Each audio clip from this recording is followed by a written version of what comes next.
अकेला चना बाढ़ नहीं फोड़ सकता, पर अकेला बंदा पहाड़ तोड़ सकता है। एक बंदा अमेरिका से रूस गया पुरानी मिसाइल्स के खोखे खरीदने, ताकि उनसे कुछ ऐसा बना सके जो आज तक कोई नहीं बना पाया। रॉकेट, जमीन से उतरने वाला नहीं, उड़कर फिर से जमीन पर आने वाला रॉकेट। ऐसा रॉकेट जो किसी ने सोचा भी नहीं होगा कि पॉसिबल होगा। अगर किसी ने सोचा होगा तो उसके पास में आइडिया नहीं होगा कि कैसे रॉकेट को जमीन पर वापस उतारना है, और अगर किसी के पास आइडिया भी होगा तो उसने किया नहीं होगा। लेकिन ये बंदा जो रॉकेट की ABCD भी नहीं जानता था, जिसने किसी भी कॉलेज में कोई रॉकेट इंजीनियरिंग की डिग्री नहीं ले रखी थी, वो बंदा ऐसा रॉकेट बनाने चला था जो उस टाइम के रॉकेट बनाने वाली बड़ी बड़ी कंपनियों को भी नहीं पता होगा। जमीन पर वापस उतरने वाला रॉकेट लॉन्च तो कई सालों से होते आए थे। कोई रॉकेट को लैंड करके दिखाए तो उसे बोलेंगे कि रियल दुनिया का रियल आयरन मैन। इस बंदे से रूस वालों ने जरूर से ज़्यादा पैसे मांगे। जहाँ तक कि कहा जाता है कि रूस में जो इस बंदे की मीटिंग हुई थी, वहाँ की कमेटी के साथ में उस मीटिंग में उस बंदे का बहुत मजाक उड़ाया गया था। यहाँ तक कि यह भी कहा जाता है कि उसके मुंह पर थूका भी गया, और इनको कहा गया कि तेरे पास पैसे तो है नहीं और आ गया मिसाइल खरीदने।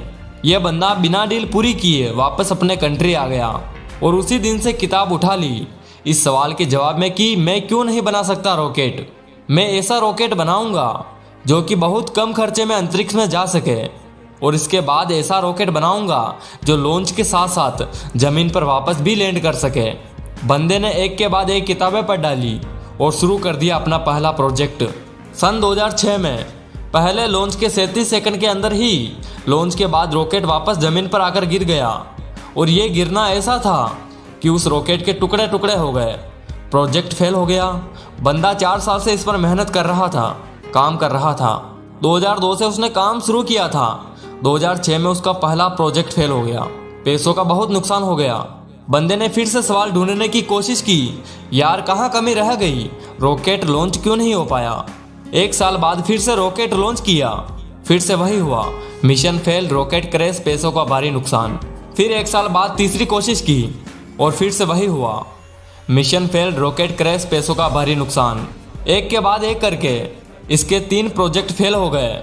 अब इस बंदे के पास में ना बड़ी मुश्किल से सिर्फ एक रॉकेट जितने पैसे बचे थे, या उतने भी नहीं बचे थे कह लो। इतने अच्छे अच्छे इंजीनियर थे इस बंदे के पास में, वो सब इन्हें छोड़कर वापस चले गए। लेकिन इस बंदे में इतना जुनून था, इतना होमवर्क इसने कर लिया था, इसने सोचा कि एक बार और ट्राई करते हैं। लेकिन इसके पास में इतने पैसे नहीं थे कि ये अच्छे इंजीनियर को हायर कर सके, और ये घटिया इंजीनियर को रखना नहीं चाहते थे। तो इसने डिसाइड किया कि जब मैंने इतनी पढ़ाई कर रखी है तो क्यों ना इस बार प्रोजेक्ट का चीफ इंजीनियर मैं ही बन जाऊं। वो बंदा खुद चीफ इंजीनियर था, जिसने रॉकेट साइंस की कोई इंजीनियर डिग्री नहीं ले रखी थी। बड़ी अजीब सी बात थी और बड़ी रिस्की काम था, और पैसों का पहले से ही भारी नुकसान हो चुका था। लेकिन इस बंदे की हिम्मत का नुकसान कोई नहीं कर पाया। पूरी जान चौथी कोशिश में लगा दी, और उसके बाद में कुछ ऐसा हुआ ना जो आज तक कोई नहीं कर पाया। पूरी दुनिया ने एक ऐसा नज़ारा देखा, दुनिया का सबसे कम बजट में उड़ने वाला रॉकेट सफलतापूर्वक लॉन्च हो गया। साइंस की दुनिया में ऐसा करना पहली बार नहीं हुआ था, लेकिन इतने कम बजट के अंदर किसी रॉकेट को लॉन्च करना पहली बार हुआ था। ऐसा करके दिखाया उस बंदे ने, जिसको कोई रॉकेट बनाना नहीं सिखाया। इस बंदे की कंपनी को दुनिया स्पेसएक्स के नाम से जानती है, और इसके रॉकेट में इतनी जान है ना कि नासा ने भी अपनी कई सैटेलाइट स्पेसएक्स के जरिए अंतरिक्ष में भेज दी है। जब इस बंदे के 3 फेल लॉन्च के बाद में चौथा लॉन्च सफल हुआ ना, तो सफल होते ही नासा वालों ने कहा कि मुझे ये तुम्हारा रॉकेट चाहिए, और सक्सेसफुल लॉन्च के बाद में डील पक्की भी हो गई। क्योंकि इससे पहले सैटेलाइट को लॉन्च करने में नासा का बहुत खर्चा होता था। लेकिन ये बंदा यहीं पर नहीं रुकने वाला था। बोला कि अब ऐसा रॉकेट बनाऊंगा जिसको बार बार यूज किया जा सके। आमतौर पर क्या होता है कि जब किसी सैटेलाइट को स्पेस में लॉन्च करना होता है तो वह सैटेलाइट अंतरिक्ष में लेकर जाता है, साथ साथ में उसको कैरी करने वाला रॉकेट भी उसके साथ चला जाता है। फिर आप उसको दोबारा यूज नहीं कर सकते क्योंकि वो खत्म हो जाता है, यूज करने लायक वो बचता नहीं है। यानी कि ये बंदा ऐसा रॉकेट बनाना चाहता था जो अंतरिक्ष में जा करके अपना काम करके सुरक्षित जमीन पर वापस आकर के लैंड कर जाए, ताकि उस रॉकेट में सिर्फ फ्यूल भरना पड़े और फिर वो वापस स्पेस में जाने के लिए तैयार हो जाए। जब इस बंदे ने 2011 में अनाउंस किया कि मैं लैंड करने वाला रॉकेट बनाना चाहता हूँ तो काफ़ी लोगों ने इसकी मजाक बनाई।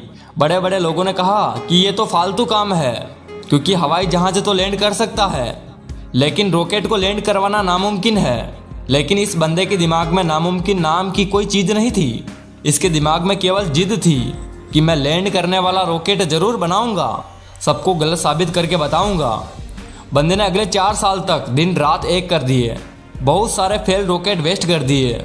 आखिरकार 2015 में पूरी दुनिया ने फिर से एक बार इस तरह का नज़ारा देखा जो आज तक सिर्फ हॉलीवुड की फिल्मों में ही देखती आई है। इस बंदे ने लैंड करने वाला रॉकेट बना दिया, असंभव को भी संभव करके दिखाया। और ये बंदा फिर कहीं नहीं रुका। उस अंतरिक्ष में जाने वाले सैटेलाइट कैरी रॉकेट को इसने पानी पर तैरते प्लेटफॉर्म पर बड़ी एक्यूरेसी के साथ लैंड करके दिखाया। रॉकेट अंतरिक्ष में जाता है और सैटेलाइट को अर्थ के ऑर्बिट में छोड़कर 10-12 मिनट में वापस आकर अपनी जगह पर खड़ा हो जाता है। इस बंदे को अगर दुनिया का आयरन मैन नहीं बोलेंगे तो फिर किसको बोलेंगे और क्या बोलेंगे। ये वही बंदा था कि जो बचपन में इतनी किताबें पढ़ डाली थी कि एक समय ऐसा आया कि इसके आसपास में किताबें कम पड़ गई, लेकिन बंदे को पढ़ना था तो किताबों का स्टॉक खत्म होने के बाद में पूरा एनसाइक्लोपीडिया पढ़ डाला। यह बंदा आज दुनिया का सबसे अमीर इंसान बन चुका है। यह बंदा जिसका यह कहकर मजाक बनाया गया कि तुम्हारे पास पैसे तो है नहीं और आ गए मिसाइल खरीदने, आज इस बंदे की औकात इतनी बढ़ चुकी है कि वो ऐसे कमेंट करने वालों लाखों बंदे को खरीद सकता है। और ये सच है कि पैसा इंसान को खरीद लेता है। और ये बंदा अमीर क्यों ना बने, क्योंकि ये डिजर्व करता है। एलन मस्क नाम तो सुना ही होगा। इस नाम में जान है, क्योंकि इस नाम के पीछे वो बंदा है ना, उसके नॉलेज में जान है। कहानी यहीं पर ख़त्म नहीं होती। एलन मस्क जैसे बहुत सारे काम करना चाहते हैं जो आज शायद इम्पॉसिबल लगता है, पर यह नहीं भूलना चाहिए कि वो लैंडिंग वाला रॉकेट भी किसी टाइम पर इम्पॉसिबल लगता था। बहुत सारे ऐसे प्रोजेक्ट चल रहे हैं जिसके बारे में कोई सोच भी नहीं सकता। इनमें से एक फेमस प्रोजेक्ट है हाइपरलूप। इसमें ज़मीन पर हवाई जहाज से भी ज़्यादा स्पीड पर ट्रेवल करने का प्रोविज़न होगा। ऐसी टेक्नोलॉजी होगी। अब अपने देश की बात करते हैं जहां पर दुनिया के सबसे ज़्यादा जवान लड़के और लड़कियां हैं, इतने ज़्यादा कि कई देशों की इतनी पॉपुलेशन नहीं होगी। हमारे देश में भी टैलेंट की कोई कमी नहीं है। ज़रूरत है तो सोच को विज़न देने की, विज़न के लिए आइडिया जनरेट करने की और आइडिया को एक्शन में बदलने की। एलन मस्क का प्लान फ्यूचर में हम धरती के अलावा भी कोई ऐसी जगह ढूंढना चाहते हैं, ऐसी जगह पर बस्ती बनाना चाहते हैं जहां पर इंसान सुरक्षित रह सके, क्योंकि हो सकता है भविष्य में कोई एस्ट्रॉइड धरती से टकरा जाए और धरती से मानवता ठीक उसी तरह से खत्म हो जाए जिस तरह से कई साल पहले डायनासोर धरती से चले गए। इसीलिए इसके फ्यूचर के प्रोजेक्ट में एक प्रोजेक्ट ऐसा भी है कि मंगल ग्रह पर इंसानों की बस्ती बनाई जाए। इसका विजन बड़ा तगड़ा है और ऐसा विजन हमारे यूथ में होना बहुत ही ज़रूरी है।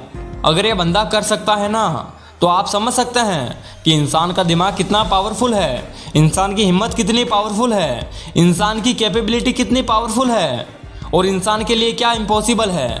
एलन मस्क का मानना है कि फेल होने से नहीं डरना चाहिए, क्योंकि फेल होना भी एक ऑप्शन होता है, लेकिन काम ना करना कोई ऑप्शन नहीं होता। ये खुद मानते हैं कि एक हफ्ते में लगभग 120 घंटे काम करते हैं। अगर 7 से डिवाइड करोगे ना तो लगभग 17 घंटे आएंगे एक दिन में निकल कर। कितने बंदे तो इतना सोते होंगे। इनका कहना है कि मैं वो काम नहीं करता जो ज़रूरी है, मैं वो काम करता हूँ कि जो मुझे लगता है कि ये काम करना चाहिए। ये कहते हैं कि अच्छे स्कूल और अच्छे कॉलेजेस में जाने से बंदा एजुकेट नहीं हो जाता, क्योंकि मैं कभी भी हार्वर्ड यूनिवर्सिटी में नहीं पढ़ा, फिर भी वहाँ पढ़ चुके कई टैलेंटेड स्टूडेंट और इंजीनियर्स मेरे अंडर में काम करते हैं। इनका कहना है कि एक्स्ट्रा ऑर्डिनरी बनने का हर इंसान के पास एक मौका होता है। इनका यह भी कहना है कि अगर आप फेल नहीं हो रहे हो तो इसका मतलब आप लाइफ में कुछ कर ही नहीं रहे हो। हर लड़का और लड़की को आज ये बात समझनी पड़ेगी कि उसको आज के डेट में क्या करना चाहिए। क्या उसको वो करना चाहिए जो लगता है कि ज़रूरी है, या उसको वो करना चाहिए जो लगता है कि उसको करना चाहिए।